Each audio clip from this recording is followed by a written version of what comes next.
Habiendo considerado en el video anterior el triple ataque del enemigo, usando falsos razonamientos, discursos y palabras persuasivas, y capturando la mente de los creyentes. Ahora, en esta parte número 17 de nuestra serie, centramos nuestra atención en los medios o los métodos que usa el enemigo, Satanás. Y de nuevo encontramos que la amenaza aquí también es triple, pero esta vez, noten esto, esta vez es la filosofía y la tradición de los hombres. Y no solo eso, sino también los rudimientos del mundo. Ahora, la expresión filosofía y vano engaño, como la tenemos aquí en la carta a los Colosenses, capítulo 2, verso 8, es un ejemplo del uso de una figura retórica llamada endiadis, donde se usa 2 por 1 y transmite el significado de la siguiente manera. Noten esto: una filosofía vana y engañosa. ¿Notaron la diferencia? Ahora bien, kenos en el original es la palabra traducida vana en algunas versiones, pero significa vacío, vacío, y debe leerse en comparación con los versos 9 y 10, como un contraste, como algo opuesto. Pues en los versos 9 y 10 se encuentra la verdadera plenitud, la verdadera llenura, la suficiencia. Noten que en un lugar se encuentra el vacío y en el otro lugar se encuentra la plenitud. Pero, ¿qué es la filosofía? Es la búsqueda, buscar y buscar sabiduría sin la ayuda del Espíritu Santo. Es un intento de llegar al fondo de las cosas sin la revelación divina, la que viene solo del Dios eterno. En 1 Corintios, capítulo 1, verso 21, se nos dice que el mundo, mediante la sabiduría, no conoció a Dios. ¿Notaron eso? Por muy hábil que razone, el filósofo está condenado al fracaso. Sus afirmaciones son defectuosas y sus conclusiones no pueden ser sino erróneas. Este es un ejemplo de alguien que ha sido engañado, alguien que ha razonado aparte o ha razonado de otro modo, es decir, con palabras persuasivas de sabiduría humana. En la epístola a los Romanos, capítulo 1, versos 21 y 22, se nos dice que las naciones de los gentiles recibieron suficiente conocimiento de Dios como para hacer inexcusable la idolatría. Noten cómo dice: porque conociendo a Dios, no le adoraron como Dios, ni le dieron gracias, sino que se entontecieron en los razonamientos de ellos mismos, y se oscureció el necio corazón de ellos, pretendiendo ser sabios, se convirtieron en necios. ¿Notaron eso? Pero sería un error limitar el término de filosofía que menciona aquí el apóstol solamente a los sistemas de los griegos y de los romanos, porque Pablo era hebreo y era fariseo y sabía muy bien que la palabra filosofía también se aplicaba a las diversas sectas de Israel, por ejemplo, los saduceos, los fariseos, los escenos, etc. Pero seguir la razón, seguir la idea del destino, el desprecio de los manjares de la dieta, el rechazo del matrimonio, la idea de que la disputa es una virtud, o la idea de debatir, que es una virtud. Todas esas cosas dicen mucho. Todas esas cosas dicen mucho. Pues noten esto. Ahí estaba un pueblo que había recibido las palabras de Dios, recibieron una revelación de lo alto, pero sus propios razonamientos y filosofías los conducieron a todas esas ideas que acabo de mencionar. Todos se volvieron ciegos y guías de ciegos, pues la mezcla de filosofías judías con griegas que surgieron después del apóstol se conocen como el gnosticismo. Y aquí en esta carta del apóstol está en sus primeras etapas. Las sagradas escrituras pueden dar sabiduría para salvación y dar conocimiento de la voluntad de Dios, pero la filosofía es un reemplazo pobre y dañino. Ahora, noten esto con atención. Colosenses capítulo 2, verso 8. La filosofía tiene dos defensores, es decir, dos respaldos. Uno es las tradiciones de los hombres y el otro es los rudimientos del mundo.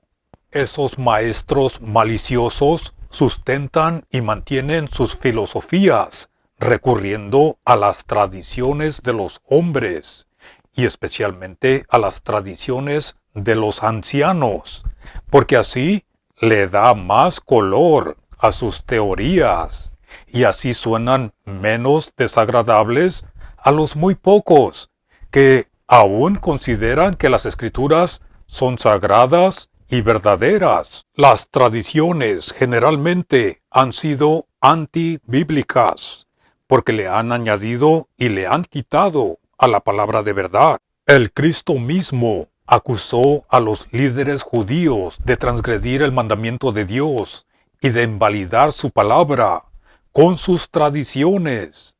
Y los apóstoles conocían muy bien la esclavitud de las tradiciones. La esclavitud de las tradiciones. Y esas tradiciones, hasta el día de hoy, tienen una influencia opresiva y agobiante en muchos de los hijos de Dios, pero también, a la misma vez, muchos creyentes, ya cansados, se han apegado a la palabra pura de Dios y la han aceptado como la única verdad.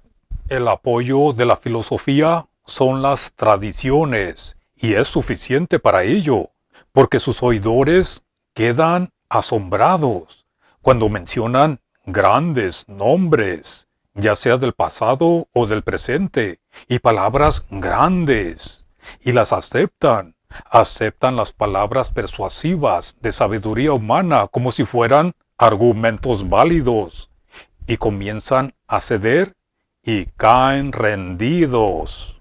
Otro respaldo en el que se apoya la filosofía es en la devoción y reverencia del hombre por las ceremonias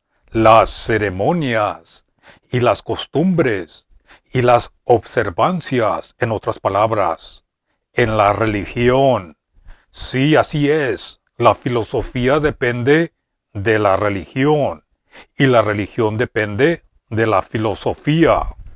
Pero noten esto, el apóstol Pablo aquí se refiere a todo esto como los rudimientos del mundo. Los rudimientos del mundo son las reglas y mandatos religiosos. La palabra rudimiento, que también es traducida elemento, son traducciones de la palabra estoquía, que significa el primer paso, y esto se relaciona con la infancia y la inmadurez espiritual. Y esta palabra también aparece en la epístola a los Hebreos, en el capítulo 5, versos 12 al 14, donde dice: porque debiendo ser ya maestros, después de tanto tiempo, tienen necesidad de que se les vuelva a enseñar cuáles son los primeros rudimientos de la palabra de Dios. y han llegado a ser tales como que tienen necesidad de leche y no de alimento sólido, porque todo aquel que participa de la leche es inexperto en la palabra de justicia, porque es niño.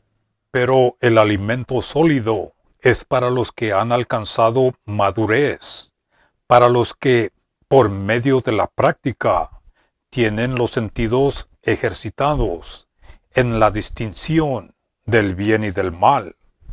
Dado a que el apóstol Pablo deseaba ardientemente presentar a todo hombre perfecto, con todo esto, ahora podemos entender su aborrecimiento de los estorbos, los entrometidos rudimientos del mundo. Pues en su carta a los Gálatas, en el capítulo 4, el apóstol habla de la ley como un sistema de esclavitud, una esclavitud de débiles y pobres rudimientos que consisten en observancias de días, de meses, tiempos y años. Y es muy similar a lo que encontramos en Colosenses capítulo 2, verso 16, con las fiestas, las lunas nuevas y los Shabbatim, los sábados. Y en la carta a los Gálatas capítulo 3, verso 1 dice, Gálatas necios. En otras versiones dice, Gálatas insensatos. Así de necios son, empezando en el espíritu, ahora quieren acabar en la carne. Toda nuestra relación que hayamos tenido con los rudimientos del mundo quedan cancelados de una vez por todas por medio de la redención de nuestro Salvador, el Mesías, el Cristo, y nuestra muerte unidos con Él. Se nos dice en Gálatas capítulo 4 versos 3 al 5 y en Colosenses capítulo 2 verso 20. Léanlo por ustedes mismos y en sus propias versiones. En Primera de Corintios capítulo 1 verso 17, la sabiduría de la vana y engañosa filosofía contrasta y difiere fuertemente con la sabiduría de Dios, la cual se expresa en la cruz del Cristo, la cruz del Mesías. Y en Primera de Corintios capítulo 3 versos 19 se nos dice que la sabiduría del mundo es locura para con Dios. Y en Segunda de Corintios capítulo 1 verso 12 se nos dice que la sabiduría del mundo es sabiduría de la carne. Y lo peor de todo es que en la carta de Santiago o de Jacobo capítulo 3 versos 15 al 17 se nos dice que la sabiduría del mundo, la sabiduría que viene de la carne, es diabólica. En Colosenses capítulo 2 el apóstol tiene en vista que algunos han exaltado las sombras, algunos han exaltado las sombras por encima de la verdadera sustancia, la cual es el Cristo mismo. Tal actitud es completamente extraña y ajena a la gloriosa plenitud de la revelación del misterio. Exaltar las sombras sobre la sustancia es un obstáculo para el crecimiento espiritual y la perfección de los santos, es decir, de los creyentes, los que han sido apartados.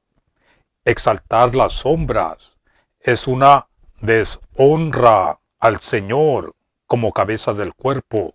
Y la filosofía vana y engañosa es conforme las tradiciones de los hombres y conforme los rudimientos del mundo, pero no es conforme al Cristo. El Cristo es el fundamento de toda verdad, tanto doctrinal como práctico. Que nadie los engañe, dice el apóstol Pablo en Colosenses capítulo 2, verso 4, porque la santificación no se promueve y no se desarrolla en el cuerpo de carne, ni con los elementos del mundo. La santificación no se fortalece observando días, ni fiestas, ni ayunos. La santificación no se purifica descuidando el cuerpo, pero la santificación puede ser ahogada y arruinada por una falsa humildad. Solo puede crecer en el terreno de la gracia y en la luz de la plena aceptación en el amado, el cual es el Cristo.